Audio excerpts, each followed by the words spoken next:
Mean राशि वाले मेरे मित्रों, दोस्तों, मैं गारंटी देता हूं कि इस वीडियो को देखने के बाद आपके होश उड़ने वाले हैं। जी हाँ दोस्तों, यह वीडियो आपको हिला कर रख देगा, क्योंकि इस वीडियो में कुछ ऐसी रहस्यमयी बातों के बारे में बताया गया है जिन्हें शायद आप जानते नहीं थे, या फिर आप जानते भी थे तो उनके महत्व को अब तक आप समझ नहीं पाए थे। लेकिन मैं आपको बता दूं कि आपके ही द्वारा की गई कुछ गलतियों का नतीजा है कि आपके जीवन से कष्ट और परेशानियां समाप्त नहीं हो रही हैं। हर एक बात के लिए हम अपने ग्रह नक्षत्रों या फिर दूसरी शक्तियों को दोष नहीं दे देते। कहीं ना कहीं तो हम भी जिम्मेदार होते हैं, कुछ ना कुछ गलतियां तो हमारी भी होती हैं। तो इसी क्रम में दोस्तों, आपके लिए यह वीडियो हमने बनाया है जिसमें हम आपको बताने जा रहे हैं ऐसी 5 बातें जो आपने किसी न किसी को बताई हैं, या यूं कहें कि वो आपकी गलती है जो आपने बार बार दोहराई है। जी हाँ दोस्तों, और आप अभी भी उस गलती को लगातार दोहराते चले जा रहे हैं। जब जब आपको ईश्वर किसी न किसी रूप में संकेत देते हैं, आपसे जुड़ने की कोशिश करते हैं, तो आप उन संकेतों को दूसरों को बता देते हैं और फिर होती है आपकी हानि और आपको नहीं मिल पाती ईश्वर की कृपा। जी हाँ दोस्तों, तो आप बने रहिए वीडियो में, शुरू से लेकर अंत तक पूरा वीडियो देखिए। वीडियो केवल आपके लिए बनाया गया है। आपके जीवन में इस वीडियो को देखने के बाद कुछ न कुछ बदलाव अवश्य आएगा। आपके जीवन को एक नई दिशा प्राप्त होगी। तो वीडियो की शुरुआत करते हैं, लेकिन उससे पहले आपसे एक निवेदन है कि पूरे भक्ति भाव के साथ कमेंट में जय माँ भद्रकाली अवश्य लिखें। माता भद्रकाली आपके ऊपर कृपा बनाए रखेंगे। दोस्तों, याद रखें कि जिनके साथ हैं माता भद्रकाली, उनका कोई बाल भी बांका नहीं कर सकता है। तो मित्रों, वीडियो की शुरुआत करते हैं। हम जानते हैं कि आप बहुत ही भावुक इंसान हैं। आप जिसके साथ जुड़ते हैं बड़े ही दिल से जुड़ते हैं, फिर आप भेदभाव नहीं करते हैं। भूल जाते हैं कि लोग मन ही मन आपसे नफरत भी कर सकते हैं, आपका दुरुपयोग भी कर सकते हैं। इसी के चलते आप कभी कभी ऐसी जगह से धोखा खाते हैं जहां से आपको बिल्कुल भी उम्मीद ही नहीं थी। फिर आपको इस संसार से, दुनियादारी से भरोसा उठ जाता है। आपको बहुत बुरा लगता है, या यूं कहें कि आपका दिल टूट जाता है। आपको होशियार होने की आवश्यकता है। यह दुनिया इस तरह नहीं चलती जैसी आप इसे समझते हैं। यह आपकी तरह नहीं है। तो आपको भी अब इस दुनिया के अनुसार थोड़ा सा सतर्क बनना होगा। दूसरों को हानि पहुंचाने के लिए नहीं, आपको अपने आप को बचाने के लिए होशियार बनना होगा। जी हाँ दोस्तों, हमारी बस यही कोशिश रहती है कि आपको छोटी छोटी बातें, कुछ न कुछ ऐसी बातें बताते रहें जो आपको किसी न किसी रूप में लाभ अवश्य पहुंचाएंगे। आपके जीवन में किसी न किसी प्रकार का बदलाव अवश्य लेकर आएंगे। जी हाँ दोस्तों, हम जानते हैं कि आप अनजाने में ही सही ऐसी गलतियों को दोहराते हैं, जानबूझकर नहीं करते हैं। वैसे तो आप बहुत बुद्धिमान हैं। आपको यदि बता दिया जाए कि यह काम आवश्यक है और इसे अवश्य करना है, और दूसरा काम बिल्कुल अनावश्यक है, इसे बिल्कुल छोड़ देना है, तो आप तुरंत अपनी तर्क शक्ति से पता लगा लेते हैं कि इस काम को करना है कि नहीं करना है। लेकिन अपनों के बीच पहुंचकर आप सारी बुद्धिमानी भूल जाते हैं। आपकी बुद्धिमानी धरी की धरी रह जाती है। दोस्तों, आप जानते हैं कि जो दुश्मन बाहर से आते हैं उनको तो हम बड़ी आसानी से पहचान जाते हैं, उनके लिए हम तैयारी भी कर लेते हैं। लेकिन उन दुश्मनों का क्या जो हमारे अपनों के बीच ही छुपे हैं और हमें उनके बारे में भनक तक नहीं है। और एक ना एक दिन जब समय आएगा, जब सही मौका होगा, तो वह दुश्मन घात करेगा और आपको चोट पहुंचाएगा। जी हाँ दोस्तों, कुछ लोग तो आपसे ऐसे जुड़े हुए हैं जो केवल और केवल अपना स्वार्थ सिद्ध कर रहे हैं, लेकिन चिकनी चुपड़ी बातें करके आपको पिघलाकर आपके मन के भावों का दुरुपयोग कर रहे हैं, आपके धन का शोषण कर रहे हैं, आपका बहुमूल्य समय और आपकी बहुमूल्य संपदा को लूट रहे हैं। ऐसे लोग आपके सबसे बड़े दुश्मन हैं। इन्हें आप पहचानिए। आप अपनी तर्क शक्ति का इस्तेमाल करिए, अपनी भावनाओं को थोड़ा संभालिए। हर जगह भावनाओं से काम नहीं चलता है, भावुक हो जाने से काम नहीं चलता है। अपनी तर्क शक्ति से ऐसे लोगों को पहचानिए और उन्हें अपने जीवन से दूर कर दीजिए, वरना ऐसे लोग आपके हर एक सुख और आपकी हर एक सुविधा को सोख जाएंगे और आपको लाभ प्राप्त नहीं हो पाएगा। दोस्तों, हम जानते हैं कि वैसे भी अभी तक के जीवन में आपको बहुत बड़े लाभ प्राप्त नहीं हो पाए हैं। आपको कष्ट अधिक मिले हैं, सुविधाएं कम मिली हैं, लोगों से नफरत अधिक मिली है, प्रेम कम मिला है। लेकिन इस सब का भी आपके मन में कोई मलाल नहीं है। आप बड़े ही संतुष्ट प्रवृत्ति के इंसान हैं। आपको जो भी जीवन में मिल गया, आपने उससे काम चला लिया। आपने किसी से शिकायतें नहीं की, किसी के सामने अपना दुखड़ा नहीं रोया। आप अपने कष्ट अपने तक ही रखते हैं, छुपा कर रखते हैं, लोगों को जाहिर नहीं होने देते। आपका मुस्कुराता चेहरा लोगों को धोखा दे जाता है। लोगों को ऐसा लगता है कि आपके पास कोई कष्ट ही नहीं है, आपके पास तो सुख संपदा भरी पड़ी है। अच्छी बात है, लोगों को ऐसा पता होना चाहिए, लेकिन कुछ ऐसी बातें हैं जिन्हें आपको अवश्य ही छुपाना चाहिए, उन बातों को जाहिर नहीं करना चाहिए। तो दोस्तों वीडियो में बने रहिए, शुरू से लेकर अंत तक बने रहिए। आखिरी की 2 बातें ऐसी हैं जो आपको जानना बेहद आवश्यक है और हम गारंटी देते हैं कि आपको अब तक उन बातों के बारे में भनक तक नहीं है और आप लगातार उन बातों को दूसरों से बताते चले आ रहे हैं और उन बातों का पूरा लाभ आपको प्राप्त नहीं हो पा रहा है। हम आप लोगों की ही बात कर रहे हैं, जी हाँ दोस्तों, जिनकी कभी कदर नहीं हुई है, जिनकी भावनाओं की आज तक कदर नहीं हो पाई है। आपने हमेशा लोगों में प्यार लुटाया है, सबको खुश रखने की कोशिश की है, लेकिन बदले में आपको केवल और केवल निराशा ही प्राप्त हुई है। तो अब आपको सतर्क होना है, होशियार होना है। तो दोस्तों आपको बताते हैं कि कौन सी वे बातें हैं जो आपको नहीं बतानी है। सबसे पहली बात कि आप अपने सपने किसी को भी कभी ना बताएं। जी हाँ दोस्तों, ईश्वर सपने के माध्यम से आपको संकेत देते हैं। जी हाँ दोस्तों, कभी कभी तो ऐसा भी देखा गया है कि सपने के माध्यम से आपको भविष्य भी दिखा दिया जाता है। जी हाँ दोस्तों, इस बात के कई प्रमाण हैं कि ईश्वर ने कई लोगों को सपने के माध्यम से उनके भविष्य के दर्शन कराए हैं, जिससे उनके जीवन में बहुत बड़े बदलाव आए हैं। तो आपके जीवन में भी कभी कभी कोई ना कोई ऐसे सपने आते हैं जो आपको सोचने पर मजबूर कर देते हैं। फिर आप सुबह जागकर उन सपनों के बारे में बात करना शुरू कर देते हैं, अपने नज़दीकियों को बताते हैं कि मुझे ऐसा सपना आया, वैसा सपना आया। लेकिन आपको ऐसा करना नहीं है।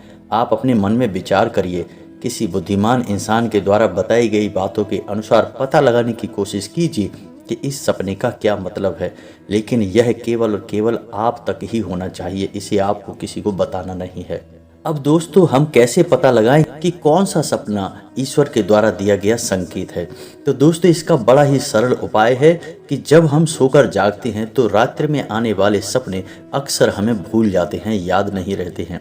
लेकिन जिस सपने के माध्यम से ईश्वर हमें संकेत देना चाहते हैं वह सपना हमें पूरा का पूरा याद रहता है। वह ऐसे याद रहता है जैसे कि वास्तविक घटना हो, और समझ लीजिए कि वही सपना हमारा संकेत है जो ईश्वर हमें देना चाहते हैं, कुछ ना कुछ बताने की कोशिश कर रहे हैं। जी हाँ दोस्तों, तो अब आपको कमेंट करके बताना है कि आपके अंदर यह आदत है कि नहीं। आप अपने सपनों को अपने नज़दीकियों के साथ में बताते हैं, चर्चा करते हैं कि नहीं करते हैं। तो दोस्तों इसी क्रम में दूसरी बात जो आप दूसरों को हमेशा बता देते हैं वह होता है उपाय। जी हाँ दोस्तों, आपके जीवन में कई कष्ट चल रहे हैं, कई परेशानियां चल रही हैं और आप उन कष्ट और परेशानियों से मुक्ति प्राप्त करने के लिए तरह तरह के उपाय करते रहते हैं। उपाय करना बेहद आवश्यक है, क्योंकि उपाय के माध्यम से हम अपने आसपास की ऊर्जाओं को बदलने की कोशिश करते हैं, यानी कि हमारे आसपास की नकारात्मक ऊर्जाओं को हटाने की कोशिश करते हैं, जिससे सकारात्मक ऊर्जा, पॉजिटिव एनर्जी हमारे पास आ जाए और हमारा जीवन बदल जाए। लेकिन इसमें सबसे बड़ी भूल यह होती है कि आप उस उपाय के बारे में बता देते हैं, जो कि बहुत बड़ी भूल है। दोस्तों आप जिस उपाय को भी कर रहे हैं उसे जितना हो सके उतना गुप्त रखें। अपने पुत्र, अपने भाई, अपनी पत्नी तक को उस उपाय के बारे में कभी ना बताएं, तो वह उपाय निश्चित ही फलित होगा। जी हाँ दोस्तों, आपने वह सुना ही होगा कि जोग जुगत और मंत्र उपाऊ फले तबई जब करे दुराऊ, यानी कि आप जितना ज़्यादा छुपाएंगे उतना ही ज़्यादा उसका परिणाम प्राप्त होगा। इसी क्रम में दोस्तों तीसरा है कि वह मंत्र या वह पूजा जो आप कर रहे हैं वह आप दूसरों को बता देते हैं। वैसे तो साधारण तौर पर हम सभी पूजा पाठ करते ही हैं, आप भी करते होंगे, लेकिन कभी कभी आप कुछ विशेष पूजा पाठ करने लगते हैं जो आपको किसी ने बताई है आपकी परेशानियों को दूर करने के लिए। आप उस पूजा के बारे में, उस मंत्र के बारे में दूसरों को कभी नहीं बताएंगे। यदि आप बता देंगे तो उस पूजा का और उस मंत्र का पूरा फल उस इंसान को भी प्राप्त होने लगेगा जिसे आपने बता दिया है। जी हाँ दोस्तों, ऐसी कई और भी बातें हैं जो हमें छुपा कर रखनी चाहिए, लिस्ट बहुत लंबी है लेकिन समय बहुत कम है, इस वजह से सारी बातों को बता पाना संभव नहीं है। तो जो बातें हमारे रोज़मर्रा के जीवन से जुड़ी हैं, आज हम केवल उन्हीं के विषय में चर्चा करेंगे। इसी के साथ साथ दोस्तों, जब भी आप माला फेरें, यदि आप माला फेरते हैं तो जब भी आप माला फेरें तो अपनी माला को छुपा कर रखें और हो सके तो एकांत में ही फेरें। कोई भी आपको माला फेरते हुए देखे ना।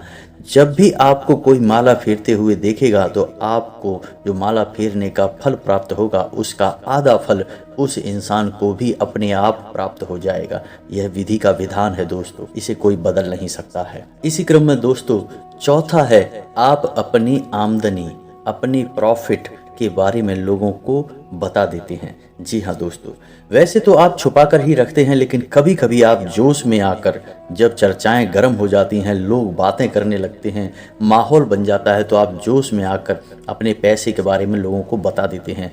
यदि आपको फ़ायदा हो रहा है तो कभी जाहिर मत करिए किसी के सामने कि आपको फ़ायदा हो रहा है। इसका दुष्परिणाम यह है कि जब भी आप यह कहते हैं कि मुझे इतना फ़ायदा हो रहा है, या केवल आप इतना ही कह दें कि मेरे पास बहुत पैसा है या मुझे बहुत आमदनी हो रही है, पैसे की कोई दिक्कत नहीं है, तो ऐसा कहते ही हमारी लक्ष्मी का बंधन हो जाता है। जी हाँ दोस्तों, आध्यात्म में हम अपनी लक्ष्मी का बंधन स्वयं ही कर देते हैं। जाने अनजाने यह गलती हम कर देते हैं। वैसे तो लक्ष्मी का बंधन दूसरों के द्वारा ही किया जाता है, लेकिन जब कभी आप ऐसे शब्दों का प्रयोग करते हैं तो आप स्वयं ही लक्ष्मी का बंधन कर देते हैं। और जब लक्ष्मी का बंधन हो जाता है तो उसके बाद फिर लक्ष्मी आपके पास आने से कतराने लगती है, या यूं कहें कि आपकी आमदनी धीरे धीरे घटने लगती है। इस बात को आपने कई बार नोटिस भी किया होगा दोस्तों। जैसे ही आपने अपनी आमदनी के बारे में बखान करना शुरू किया, लोगों से खुलकर बात करनी शुरू करी, वैसे ही आपकी आमदनी पर इसका प्रभाव अवश्य पड़ता है। ऐसा इसलिए भी हो जाता है क्योंकि जो आपकी आमदनी सुन रहा है, हो सकता है उसकी आमदनी आपसे कम हो सकता है वह आपसे जलता हो, आपसे बुरी स्थिति में रह रहा हो, तो उसके मन से जो भाव निकलेंगे उनका भी तो कुछ ना कुछ प्रभाव आपके ऊपर पड़ेगा। तो आपको अपनी इनकम, अपनी आमदनी के बारे में बिल्कुल चुप हो जाना है, किसी से कोई चर्चा नहीं करनी है। दोस्तों, समय आने पर अपने आप चीज़ें दिखने लगती हैं, आपको दिखाने या जाहिर करने की आवश्यकता बिल्कुल भी नहीं है। जी हाँ दोस्तों, यह आपके अंदर एक कमी है, जिसे हम कह सकते हैं कि आप जोश में आकर कुछ ऐसी हरकतें कर जाते, कुछ ऐसी बातें बोल जाते हैं जिनके लिए बाद में फिर आपको भी पछताना पड़ता है। और दोस्तों, वीडियो के अंत में आपको पांचवा बताते हैं कि जब भी आप किसी देव स्थान पर जाने की तैयारी करते हैं, जैसे कोई तीर्थ स्थान वगैरह की आप तैयारी कर रहे हैं, जैसे आप वैष्णो देवी जाना चाहते हैं या कहीं और जाना चाहते हैं, तो आप उसकी लोगों से चर्चा करना शुरू कर देते हैं, जो कि बहुत ही गलत है। जी हाँ दोस्तों, यह गलती तो अक्सर लोग दोहराते हैं।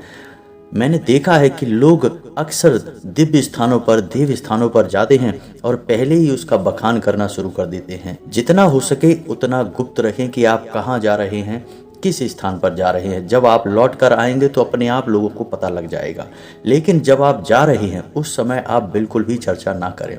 इसीलिए तो दिव्य स्थानों पर मौजूद ऊर्जाओं का प्रभाव आपके ऊपर नहीं पड़ता है।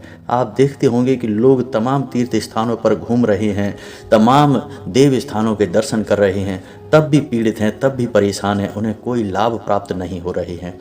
तो इसका मतलब यह तो नहीं कि देव स्थानों पर दैवी शक्तियां नहीं हैं, उनके असर नहीं होते, प्रभाव नहीं होते। इसका मतलब यह है कि आप पहले ही गलती करके आ गए हैं। आप जिन जिन लोगों को बता कर आए हैं, जिन जिन लोगों को पता है कि आप किस देव स्थान पर जा रहे हैं, उन लोगों को भी आपके पुण्य का फल बट जाएगा। तो समझिए कि आपने अपना फल कितने लोगों को पहले ही बांट दिया। तो आपको यह गलती बिल्कुल भी नहीं करनी है। जी हाँ दोस्तों, और भी कई छोटी छोटी बातें हैं जो आपको किसी को बतानी नहीं है, जैसे कि आप किस समय पूजा पाठ करते हैं, आप किस देवी या देवता की पूजा करते हैं, आप किस दिन व्रत रहते हैं, वगैरह वगैरह। अपने आप लोगों को यदि पता चल जाता है तो कोई समस्या नहीं है, लेकिन अपनी तरफ से आपको ऐसी बातें नहीं बतानी है। तो दोस्तों, अब आपको कमेंट करके बताना है कि आप इनमें से कौन सी गलतियां लगातार दोहराते चले आ रहे हैं। उम्मीद है कि वीडियो में दी गई जानकारी आपके लिए फ़ायदेमंद रही होगी, आपके जीवन में कुछ न कुछ बदलाव अवश्य लेकर आएगी। यदि जानकारी आपको पसंद आई है तो एक प्यारा सा लाइक अवश्य करें और कमेंट में जय माँ भद्रकाली पूरे भक्तिभाव के साथ अवश्य लिखें। माता की आपके ऊपर कृपा बनी रहेगी। और हाँ, यदि चैनल पर पहली बार आए हैं तो सब्सक्राइब करना बिल्कुल भी ना भूलें। मिलते हैं अगले ज्ञानवर्धक वीडियो में, तब तक के लिए धन्यवाद। जय माता की।